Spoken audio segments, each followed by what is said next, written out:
What's good, yo? Welcome to my review for the last episode of Hiroaka Season 6. Ladies and gentlemen, we have finally reached the end.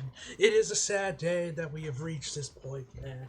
You guys know how much I've been loving Season 6. Easily my favorite season of Hiroaka so far. Will this get topped by Season 7 or Season 8? Who knows? I don't know. I feel like this might end up being like the best season, for the rest of this year, but who knows? Once we get to like maybe the second war arc, which is where the manga's at currently, to the final arc, maybe that could change. We'll have to wait and see on that, ladies and gentlemen. But regardless of such, man, this episode was phenomenal, man.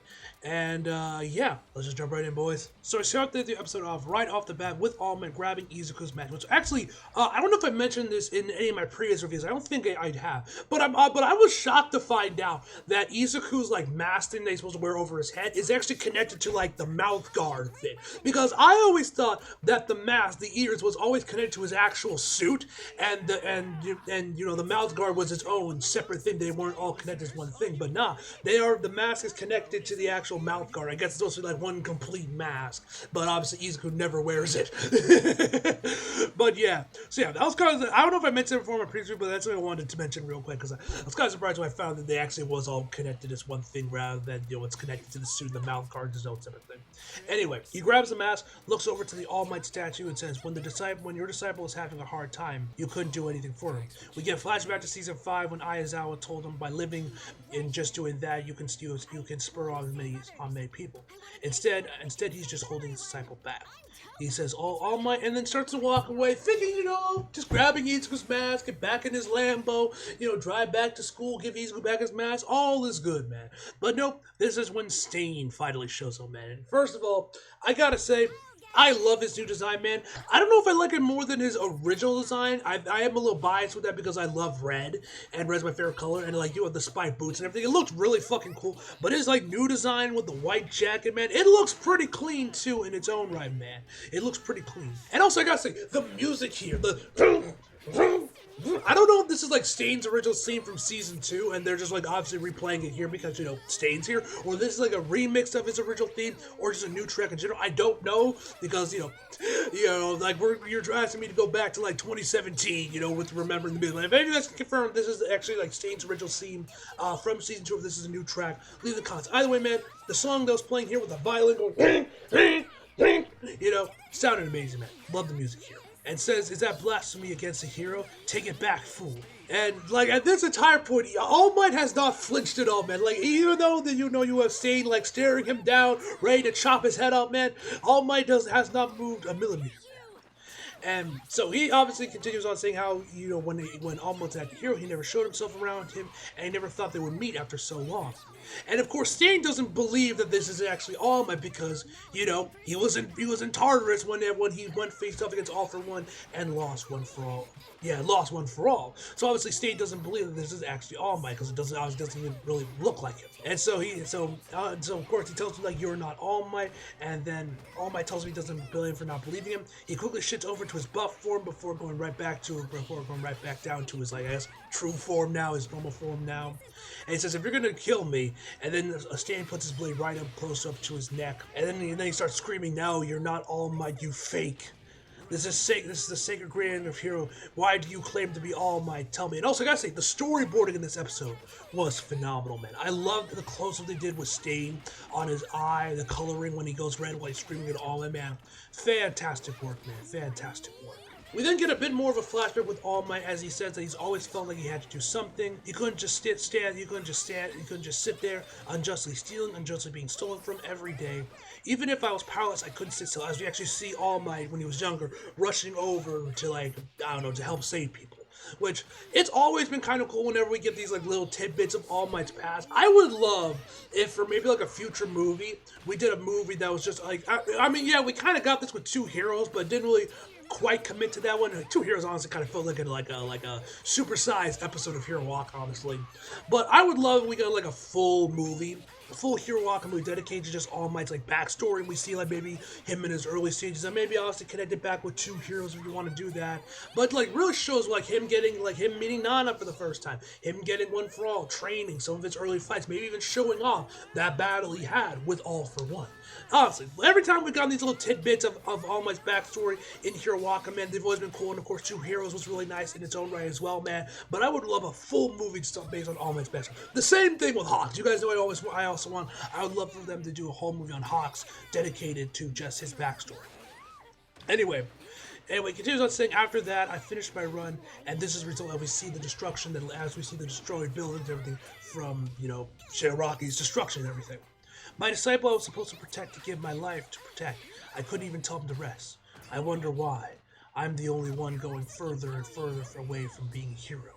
So then right as when it looks like Stain's about to deal the killing blow and decapitate All Might, he stopped, hides them both around behind one of Todoroki's ices, and he has his arm over his shoulder. All Might's kind of confused and what's going on. He doesn't feel he murders a tent from him, and then that's when Stain pushes All Might out of to peek around the corner of the ice to show him this woman that's coming to the All Might statue to fix it up, give her that sign and everything, and clean it up. Which also I was kind of surprised to find out, because as Stain he mentions how that this woman comes here and cleans up the statue and gets rid of the sign every day. I thought that sign had just been there all this time throughout the entire arc, and it was always just there. But no, it seems like that every day someone that she takes it down, someone else puts it back up there or gets another copy of, makes a new one and puts it back up there, and the cycle continues on for the rest of the Black Hero arc, man. Which was kind of surprising because I felt like it was just there once and then nobody touched it. But no, this woman comes in there and she goes and helps and cleans up the statue. And of course, Satan mentions that she's probably in a nearby shelter and probably a nuisance to those people. And of course, All Might's freaking out. She's like, "Oh, she's putting herself in unnecessary danger. Who is she?" And that's when Satan tells her that she is. And you got to see some of my reaction to the episode. But when we actually got a good look at her face, I don't know if I mentioned this, but instantly I'm like, "You look familiar, but I don't know where you're from." And that's what Satan tells us, that she was actually the last person All Might saved back in season 3 during this fight with All For One. And I also got to say, the voice acting in this episode was phenomenal, especially from All Might and Stain's Japanese VAs, man. They both absolutely killed it. So then he brings him back in there, starts screaming at him some more. No matter what happens, All Might smiles as he sacrificed himself for the people that didn't have anything to do with his powers. The person called All Might could only live like that. People praise that conviction engraved in his soul. Someone like you has no right to talk about All Might. Once again, pushes him out there to show him the woman some more as she continues on cleaning up the statue. Results: this is a process. The burning embers that he left behind stand up to the winds and rain, getting passed among a few people, and is developing into a new, large fire. So we cannot let the fire go out. As long as we are alive, even if we struggle in an unseemly way, we have to keep stroking that fire. And then she says, as she's cleaning it up, "You can do it, you can do it," and then All Might starts tearing up. As Stain starts walking away, the soul of a hero exists only for the sake of others. However, if a god falls to the earth, and is given the frail soul of a mortal, and All Might tries to stop him, and Satan tells him he doesn't know who he is, I should say. But if you are a true hero, use that information from Tartarus. As he sends these papers on Tartarus, and with a knife connected to them, and I guess keep them stuck in the ground. And then he tells him, "Come and end me, Stain, who has killed 40 heroes." Once again, the storyboard in this episode was phenomenal, man. I loved all the Stain shots looked amazing, man. All for the sake of a more just world. And then we finally see that the rain is starting to clear up now, and it's no longer raining and depressing and all that. The blue sky has returned, ladies and gentlemen. Rejoice, I guess. Or not rejoice for the manga readers. Anyway, so then we cut over to UA, where Kaminari and the boys all submerge Izuku and get him in to finally take a goddamn bath. Which, this is pretty fun. But one thing I want to talk about real quickly is that I love this purple hue they went with the sky for a majority of this episode. I don't think we've ever seen this color before in any of the previous seasons. I could be wrong. If I am, correct me if I'm wrong in the comments, but I don't know if we have. But I love this purple hue they went with. It looked really fucking good, man. So First of all, you have Kaminari, you got Kaminari, Kirishima, Sato, Seru, and Mineta all there, man. You got Kaminari and Kirishima grabbing Ichigo, and they wrapped him up in his cape like he's a fucking burrito or something. Then they strip him when they get there. They have him sitting on like a stool while the four of these guys all circle around him with fucking hoses, drown with their fucking hoses before they then submerge him into the actual bath. Which is pretty funny. But also, one thing I gotta say real quick. I gotta say this, man. And, like, this is going on a mini tangent, but y'all remember, like, about 3 months ago or so, or whatever it was, you know, for one of the latest Hiroaka chapters, Horikoshi had the chapter accompanied by a cover page. A full-color cover page. And it was of Toru. I think it might have been the first time we actually got to see what Toru actually looked like. And, you know, because, you know, Toru doesn't wear anything behind her gloves and boots, she was naked. And, you know, of course it was censored, obviously. You had the get out, keep out signs all over, man. It was a very good-looking cover page, man. And, you know, she thick as fuck as well. I remember when I saw that, I was like, hey, yo, Horikoshi, why you been holding out on us for so long, my brother? If I knew Toru was this thing, I would have definitely paid more attention to her. But of course, you have the eternally online Twitter users be like, oh my god, why are you sexualizing a 15-year-old minor? Somebody check his hard drives. Horikoshi's a pedo. Like, you have them calling Horikoshi Sensei everything in the book, man. Yet here we are in this episode. You got these dudes butt-ass naked about showing off, if not more skin than Toru was, you know, with about as much censorship, and all I'm hearing is crickets. All I'm saying, man, is the hypocrisy is astounding, man. Anyway, I just had to go on there, because the second I saw it on my brow, y'all lose your shit over this, but yet y'all are like crickets for this, man. But anyway, man, ladies, I hope you did enjoy the male fan service for y'all. You know, Horikoshi, he does not discriminate. He gives us some fan service here and there, but he also makes sure he gives the ladies some as well. So rejoice that you get to admire Izuku, Kaminari, Kirishima's muscles. Rejoice.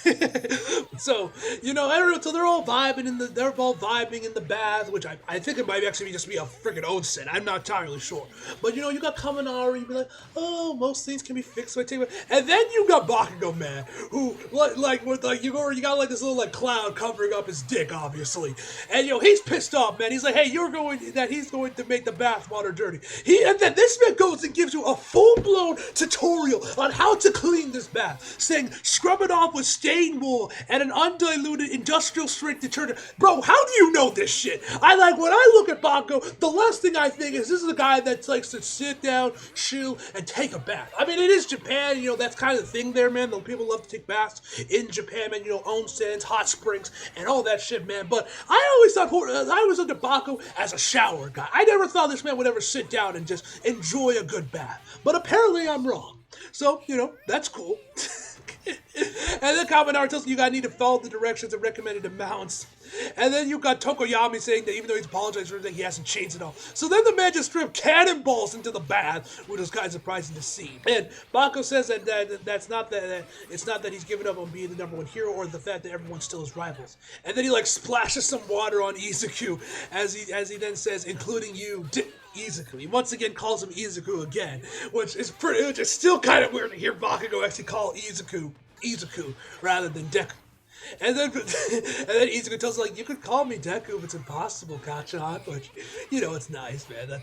I like these two, man. And then Bakugo says, in my dictionary does not have the word impossible in it. Gotta love Bakugo, man. Gotta love Bakugo. So then but of course, Horikoshi's like, all right, I gave the men some, now it's time or the ladies some, time to give some men some. So we actually get to see Uraraka's sleeping face. And of course, I was a very happy Y'all know I love Uraraka, man. And this shot of her when she's sleeping looks incredible. I might even put this on the fucking thumbnail. I'm not sure yet. But one thing I thought was interesting real quick before we continue on with the episode is that I noticed Uraraka is actually wearing some gloves. Now, at first I was like, why is she wearing gloves? But the more I thought about it, I assume this is due so that she doesn't, like, end up, like, floating in her sleep or, like, grabbing, like, accidentally, like, making her bed float and then she, like, falls off there and, like, you know, gets a concussion or something. I'm assuming that's why she wears a glove, to make sure she doesn't use her quirk accidentally while she's sleeping. But yeah, Uraraka looks amazing. Love this shot. So of course Izuku then like apologizes for causing everyone so much trouble, yada yada yada. And then Tokoyami, man, I love Tokoyami. Where he then like asks Izuku, he wished that he told him that tell Hawks to pick up his phone. So, and then you got Ojiro as say like anyone go from quirkless to having superpowers, super strong power must have been tough. And yeah, and this I thought looked really cool where we have the shot where it's with Sarah, where it's with Ojiro and Izuku, but then the camera pans over to Sato. It doesn't like cut to it; it just straight pans over to him, which I thought looked really fucking cool, man. You don't really see that many like panning shots in anime, or at least in Hiroaka that I can remember. But this was pretty cool to see, man. This panning shot looked amazing. And Sato and Sarah mentioned that anyone's bones would break that much if they were given that much power. And actually Ojiro asked him like, what does one for all feel like? And he says, well. And then Todoroki shows up and tells him he's the sleepiest out of everyone, to let him sleep. And then. Then you got Mineta, man. This man be like, is that the... I love how Mineta like breaks the fourth wall a couple of times. He's like the break the fourth wall character in Hero Walker, man. Where he says, is that pose the actual way you when you'd walk into a room? Mineta's fun. So anyway, Izuku tells that he can't sleep yet. And that he mentioned he got terribly towards All Might. He hasn't apologized yet, and I feel like I should, but I can't get a hold of him. And that's when Todoroki just points to the window, and we see All Might just staring and just like right in front of the window, like he's like looking like he's from a fucking horror movie, man. So then he starts apologizing to Izuku, and then that's when he tells him at the end that the final battle is coming soon. Sorry to cause you guys some worry, and that he had already made up his mind that he wasn't an active hero anymore, but he's going to continue fighting even if he has to crawl on the ground. Which, given how that happens, and then later on he mentions that they wants to they wants to see the flames burning on with his own eyes, and wants to help out as much as he can. I do wonder if we're actually gonna see like All Might fight, like if they're gonna hook him up to like a mech suit or something and have him join Izuku and the others on the front lines of battle. No lie, that'd be sick. They give that man like a Hulkbuster type armor and let All Might go ham. That'd be pretty sick. I don't think we will because I haven't seen anything of that, but that would be kind of cool if All Might did get into like a mech suit and started to like fuck some shit up, man. That would be really cool. So then anyway, that's when All Might takes his leave, and then actually once again Tokoyami tells him to have Hawks at least message him, which is like I like Tokoyami. That's pretty funny. One of those things I also know is kind of funny is that she had this new nickname Mina comes up with for Tokoyami, where she calls him Angry Ami, which that's kind of cute. So then by this point Izuku is already fast asleep, and then that's when Todoroki puts the blanket over him, and finally Izuku is able to sleep. And then Kirishima comments about how that sucks that everything about his family, because Endeavor hasn't been able to show his face because with everything that's going on with Dabi and everything. And that Todoroki says, I was obsessed with my bloodline and lost sight of my origins, but it's different now. I'll prove it so that everyone can be at ease. This, of course, brings Kirishima to tears, and he says, you're so manly, Todoroki. Gotta love Kirishima, man. The manliest man alive. Anyway, that's when we cut over to Jiro and Momo. And Jiro decides to run it back with the concert, but I guess this time for the people within the shelter. Which, I'm game for, man. That concert episode in season 4 was amazing, legendary. The song was a banger, so I'll be down for a part 2. And then I love actually when she brings the crew in together, the bandmates in there with her earphone jack. Then when she gets Bakugo, she's dragging him by his shirt. And Bakugo has his arms crossed to be looking extremely annoyed, man. Gotta love Bakugo, man. Gotta love Bakugo. So that's when we head over back with Hawks and the crew, where we find out basically where we get basically a general time frame of what it would take for Shigaraki's body to heal up and for the surgery and everything to be complete, which I said about 3 months. So the Black Hero Wife was about, give or take, as we see later on in the episode with the flashback to Tartarus State, give or take about a month or so, a little over a month or so was how long the Black Hero arc ended up being. And so we find out that not only did they get the security records from Tartarus, bids given on what the information that was given from Stain to All Might, but also, as Hawk says, along with a zillion love letters to All Might. Bruh. Hey yo, bro, I would love to read them, man. I would love to read these love letters to all my men. They gotta be one entertaining read, man.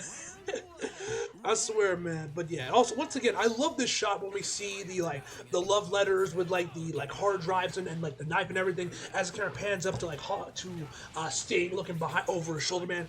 That shot looked great. Like I said before, the storyboarding in this episode was phenomenal. Like literally every time Stain was on screen, man, the storyboarding was on point, man. So that's when we cut over back to Tartarus, and we see this one guy getting super excited, be like, "Oh, girls, girls, girls! I can't believe I get to gather girls around me again." And then that's when he gets shanked by Stain.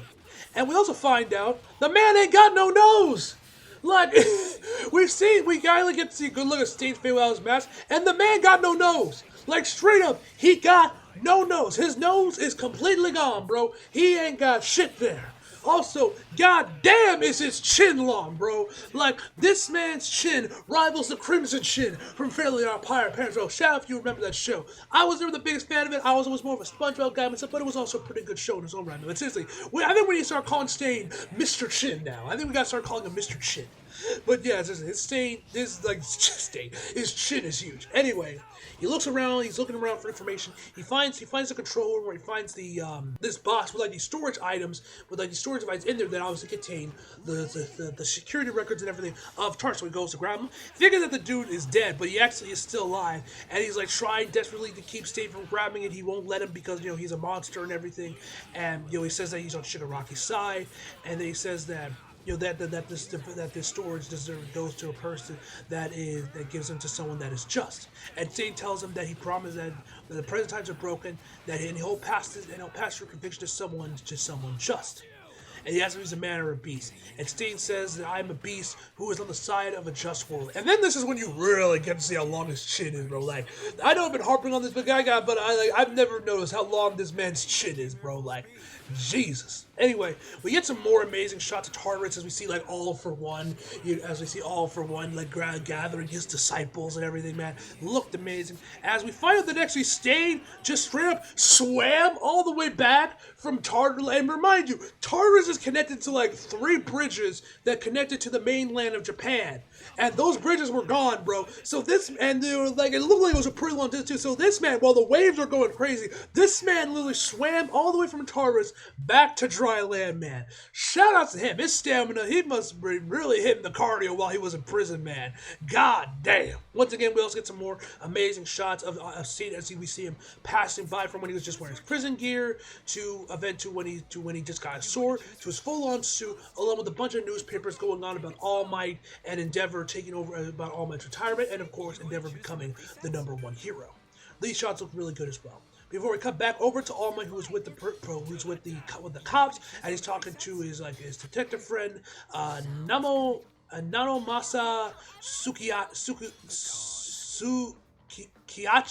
Sukuchi, if I'm pronouncing that right. I'm probably not. And he comments about oh, we're losing faith that we're getting saved by that we're getting information from a building, But then All Might mentions something that's been kind of bugging him, and that's how we found out that in the record we found what was the cause of the breakdown of security at Tartarus, and it was due to the radio waves, which we obviously saw in that episode. But they found out that was both from the underground, from Shigaraki above, and as well as All For One underground. And the cat dude mentions wondering if their consciousness are synchronized.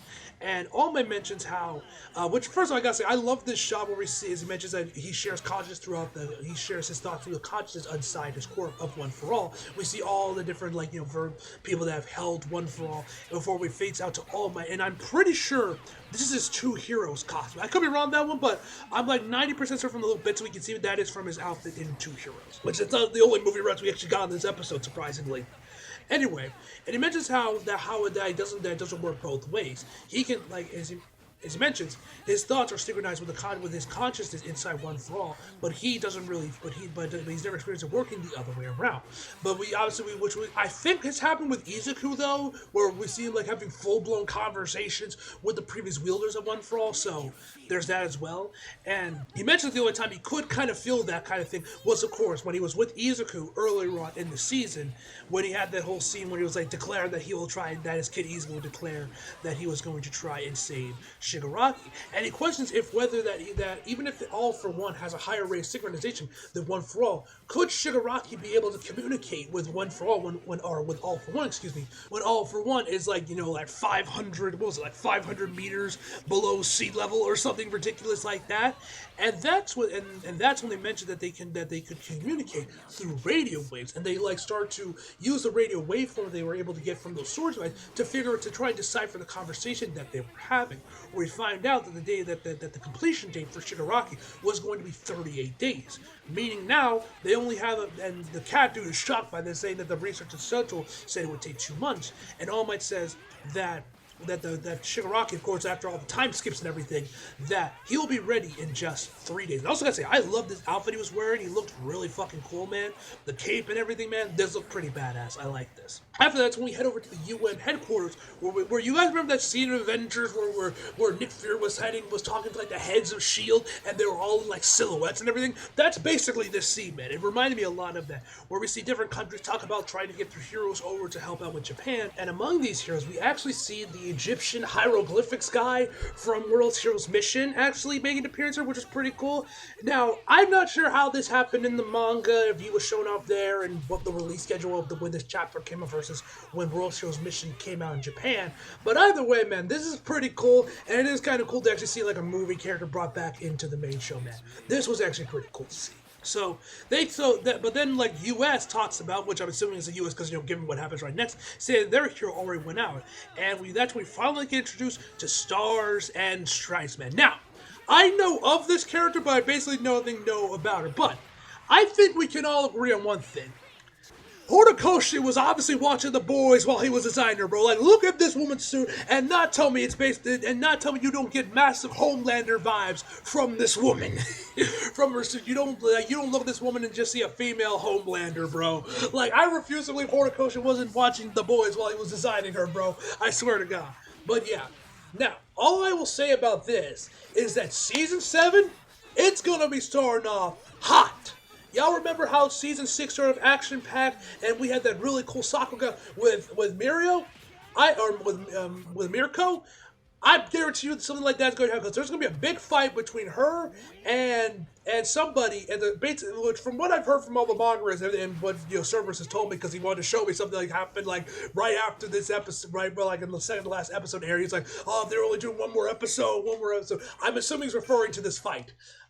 That looked like that. I'm assuming what I'm assuming is Bone's gonna go off for, man. Especially if they get like Nakamura, the Cube man, work on that fight, man.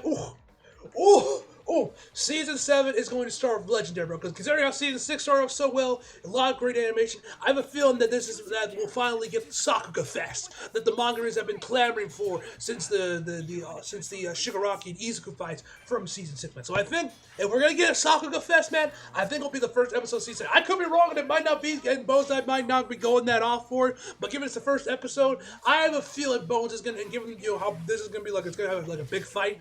I have a feeling Bones is gonna go off, and you're gonna finally get your Sakuga Fest that you've been wanting since season 4. That's at least what I hope is gonna happen, and hope, especially if we get the Cube Man to work on that, bro.